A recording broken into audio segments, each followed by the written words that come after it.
If you're working longer hours and taking on more responsibility, that's not actually guaranteed to take your career much further. Only a few smarter steps will do that. That's the silent strategy. 7 steps the smartest executives make to keep getting ahead. So in this video, I'm going to show you all 7, including the one that most senior leaders refuse to make. So here's the problem. When you're already doing well, the advice that you get is normally some version of keep going. You found something that works, so do more of it. Put in the reps. Your time fills up with other people's priorities, and the clever, deliberate way that you used to work gets overtaken by sheer volume. You're still good, but you're running on a platform that you built years ago, and it will soon stop working. The people who stay ahead make a handful of decisions that don't feel like they're about your career at all. They're about what you're doing every week. So let's go through the 7. And these are the 7 steps that I learned when I was a partner at KPMG, one of the world's largest professional services firms. And they keep showing up now in the work that I do with senior executives. The people who stay ahead are relentlessly deliberate about how they work. And it's more important than talent and much more important than the hours that you put in. So a quick map before we start. The first step protects your best work. The second step stops you from drowning in work. The third sounds like career suicide, but it's actually the opposite of it. Steps 4 and 5 keep you on the radar of the people who matter. And the 6th step keeps you out of the trap of taking on even more work. And make sure you stick around for step number 7, because that's going to make all of your tricky decisions much easier. The first step is to make yourself strategically unavailable for part of every day. And you need to do this because your most important work, the thinking work, the reviewing, the deciding, is almost never done in a meeting or in a message thread. It's normally done alone, quiet time, normally just you and your laptop. And most senior people have very little of that time. So they end up doing their most important work in the evenings and on the weekends when they're tired and would most rather be doing something else. And I did that for years. The work that actually shaped what my team produced was the couple of hours I spent on my own reviewing it. But I used to treat that work as something to fit in around big client meetings, which meant that most of it happened on a Sunday afternoon. So block 2 hours every day and turn off all notifications properly off on your laptop and your phone. And this is going to feel really uncomfortable at first because we're trained to be constantly available. But if you do this for a week, a couple of hours a day, watch what happens to both the quantity and the quality of your output. Now, protecting that time only works if you're not pouring it straight back into work that never needed you in the first place. The second step is to get ruthless about what work you actually do. Now, the more senior you get, the more things are going to land on your desk for your review or your input. But when you weigh in anyway, you not only cost yourself time, but you also cost the other person time because now they've got to deal with your comments. So here's a simple test before you get involved in anything that isn't your responsibility. First, ask whether the quality of the thing needs to be excellent. If it doesn't, stop. Don't get involved. But if it does need to be excellent, then ask whether your input would be using specific expertise and experience that you have. The most important part of this is getting comfortable with not getting involved when something just needs to be done to an okay standard, even when you can see how you could make it better.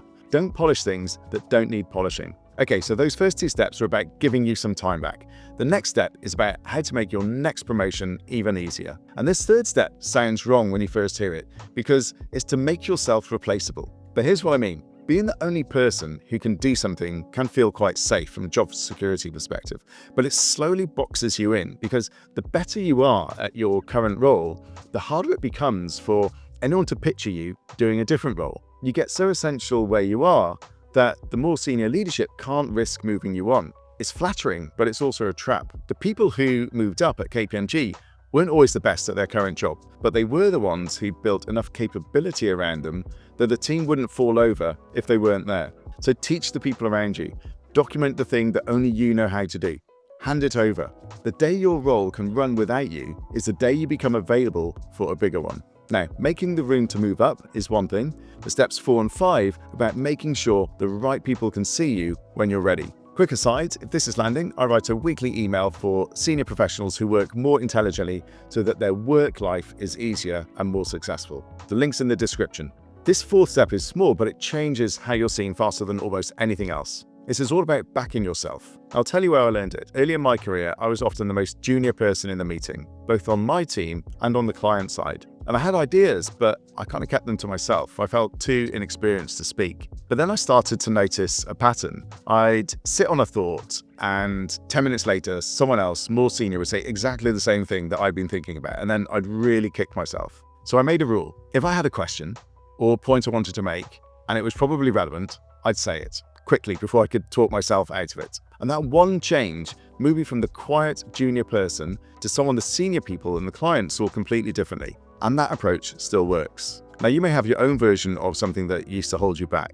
And the thing to do here is to make sure that that thing has not crept back into how you work and is holding you back now that you're at a more senior level. So backing yourself is step 4. Step 5 is then about who's actually listening. This 5th step is to make sure that the people even more senior than you have the power to promote you or to pay you very well, see enough of you. Most people spend their time with their peers at work because it's comfortable. And then they're surprised that the decision makers 2 levels up have no real sense of who they are. But if those people don't know enough about you, you're not going to get what you want, no matter how good you are at your job. So here you just need to be known well by a specific handful of people. Contribute properly in the meetings that they're in. Ask a sharp question when they share an update.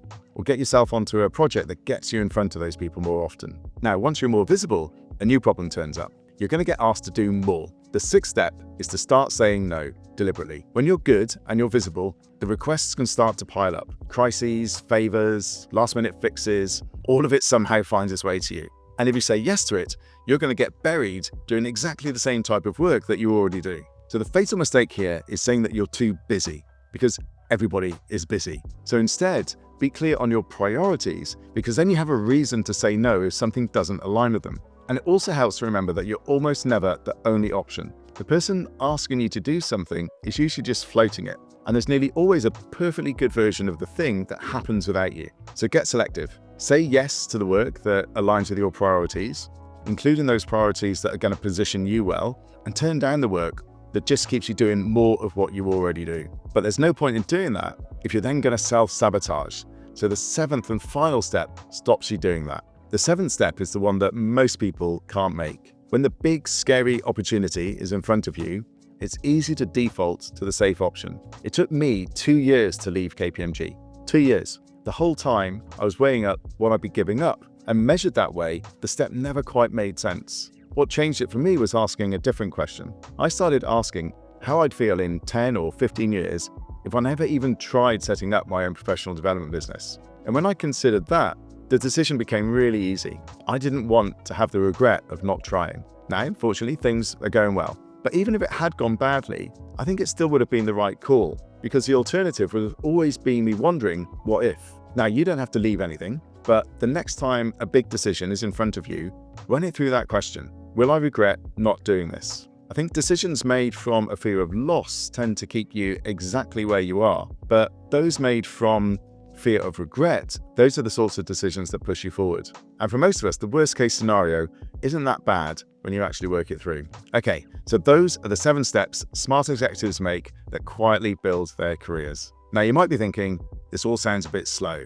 None of these gives you an immediate result, but they do compound brilliantly. 6 months of these, and you will be in a completely different position. And you'll be able to point to today as the day that things started to change. You also might be thinking that some of this feels a bit risky. Disappearing for 2 hours, making yourself replaceable, turning down work. The real risk is the one that you won't see coming because it's so gradual, and it's just staying as good as you are now, while the work that you do slowly dates. And if you think that all this feels like a lot to do at once, just pick one thing. Pick that first step to be strategically unavailable. It's the easiest place to start because the rest get easier once your week has some room in it. Now, these steps are great, but you can accelerate them when you have the presence to match them. And executive presence isn't what most people think it is.